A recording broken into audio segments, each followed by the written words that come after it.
अगर रोजा रखने का इतना ही शौक है तो सहने की भी आदत डालें।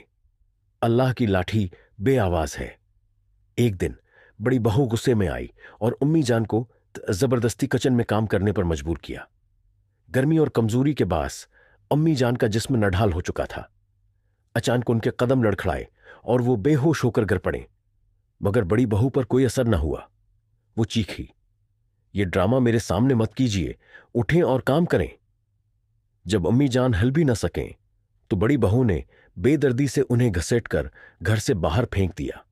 मगर अगले ही लम्हे बड़ी बहू किचन में वापस गई तो उसका पांव फसला और वो सीधा अबलते हुए गर्म तेल के बर्तन में जा गिरी। पूरा घर चीखों से गूंज उठा, बचाओ, मैं जल गई। उसका चेहरा और जिस्म बुरी तरह झुलस चुका था।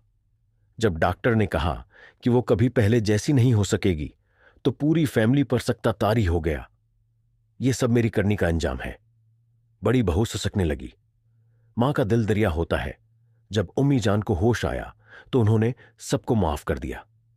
बड़ी बहू ने रोते हुए उनके कदमों में गिरकर माफी मांगी और सब ने तौबा की।